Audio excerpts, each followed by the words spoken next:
It remains that na chismis. Hindi naman sasabihin ni Ramon Tulfo kung sino o ano yung naging source niya. So it remains basically that chismis. So meron bang pagpupulong? May nagsumbong ba? Sa parte ba siya nag-meeting? May traidor ba dyan? Meron bang Trojan horse dyan? Kung yung mga taong yun nag-meeting? So, rules of evidence yung gagamitin natin. Kung may ebidensya, o di may magsalita sa kanila na, kasama sila sa meeting at itong pinag-usapan na labag sa batas na yung kanilang pinaplano. So, there has to be a witness. The witness has to be credible at yung kanyang sasabihin ay dapat kapani-paniwala. So, until magkaroon ng ganyang ebidensya, tama po yun, chismis lang yan.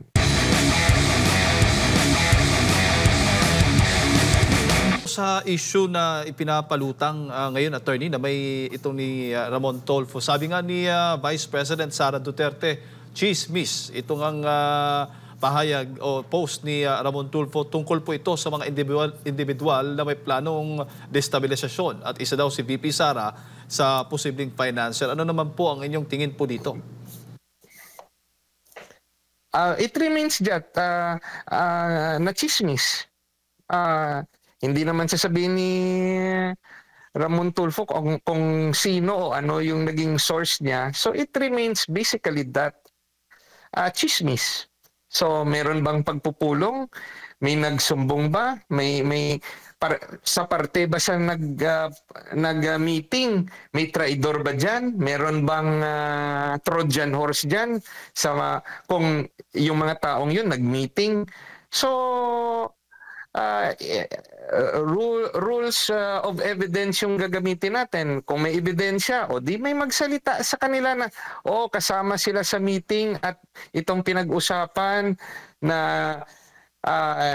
labag sa batas na yung kanilang pinaplano. So, there has to be a witness. The witness has to be credible at yung kanyang sasabihin ay dapat kapani-paniwala. So, until magkaroon ng ganyang ebidensya, tama po yun, chismis lang yan. Ano kaya ang motibo ni Ramon Tulfo para po sa inyo, attorney? Bakit po niya ipinapakalat po ito? Siya lang makakasagot yan kasi mahirap naman mag-speculate tayo, no? Yung aking lang na nararamdaman ay yung dating kaibigan ni Pangulong Duterte na si Ramon Tulfo, kasi sabi naman ni Ramon Tulfo, kaibigan niya si Tatay Digong at frustrated siya sa ibang mga opisyal ni Tatay Digong, hindi nakalimutan niya na si Tatay Digong bilang isang kaibigan. So, yan yung aking pakiramdam. Dati naawa ako sa kanya, no, kay Ramon Tulfo, dahil may mga sinasabi naman siya lalo na nung panahon pa ni Tatay Digong, may mga sinasabi naman siya na sa aking personal na opinion, tama 'yon, na parang pinapalabas niya na gusto niya lang talagang tulungan yung Duterte administration, yung sa mga reforma. Pero yung sa ngayon, parang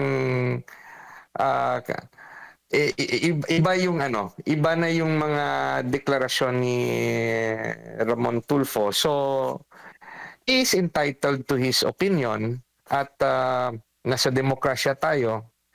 Nag-change na yung ihip ng hangin dahil hindi na presidente si Tatay Digong. Paano ho ba dapat harapin ang ating mga kababayan, ng mamamayan, yung ganitong pong mga uri ng impormasyon? Dapat ho bang seryosohin o hintayin na lang ang opisyal na investigasyon kung meron man?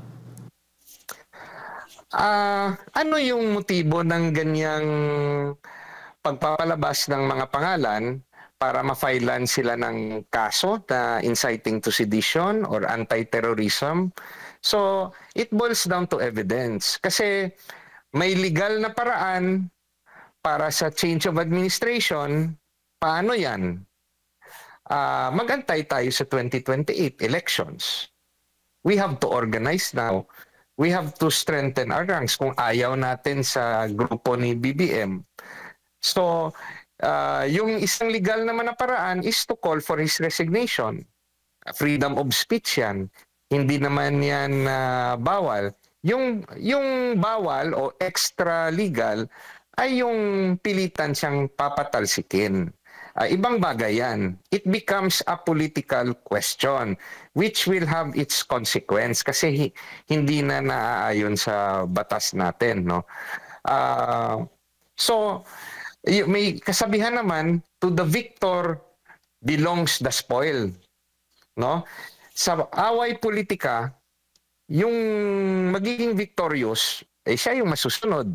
Yung batas, kakampi sa kanya. Kasi mga tauhan ng mananalo, yung mga nakaupo. Gaya sa nangyayari ngayon, yung ombudsman appointed ng Pangulo, yung DOJ Secretary appointed ng Pangulo, yung PNP Chief appointed ng Pangulo, yung NBI Chief appointed ng Pangulo. So kung magkaroon ng interpretasyon, yung mag-i-interpret ng batas natin, ay mga appointees ng Pangulo. Yung last chance na lang natin under our present democratic system ay ang Korte Suprema at ang mga korte sa baba. They're the only ones na sana magdesisyon ng ating mga huwes at yung mga justices natin na nakaayon sa kanilang malinis na konsensya at sa batas natin. Opo. Attorney, ang Senado ay muling itinalaga po bilang chairman ng Senate Blue Ribbon Committee. Ito pong si Senator Ping Lacson at sa susunod po nilang pagdinig ay inaasahang maiimbitahan itong si dating Speaker Martin Romualdez at iba pang mga opisyal na pinangalanan ng mga diskaya. Ano pong masasabi po ninyo dito? That is a welcome development. So, titignan natin kung sino yung dadalo at sino yung hindi dadalo. Kasi hindi pa naman sabpina yan invitation yan. Because of the tradition, hindi batas tradition ng interparliamentary courtesy. Yung tanong natin, for example, hindi dadalo yung isang congressman, anong gagawin ng Senate? Kasi once they break the interparliamentary courtesy, gaganti rin yan ng House of Representatives. Baka imbitahin rin yung mga senador sa investigasyon ng House.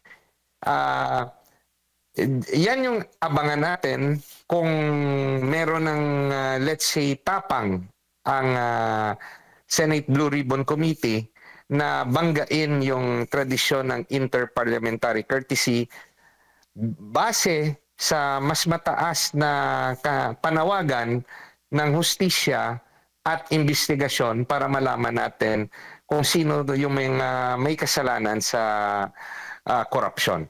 Opo. Attorney, huli na lang, mensahe po ninyo sa ating mga kababayan, lalo't may mga nakatagdang mga kilos protesta laban sa katiwalian sa ating bansa sa mga susunod na araw.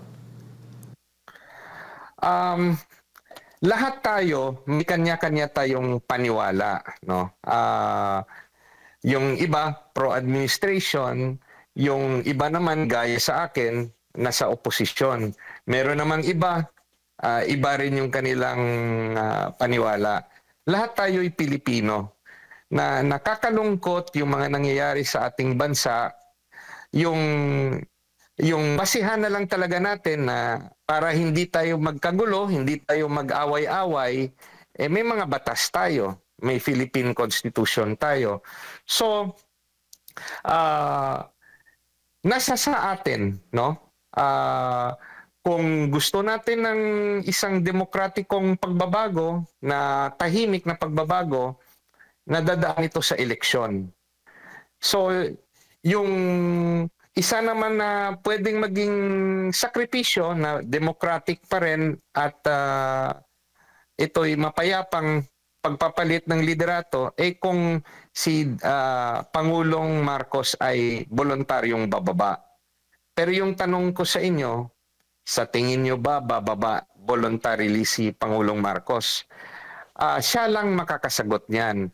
Kaya lahat ng aksyon natin may consequence.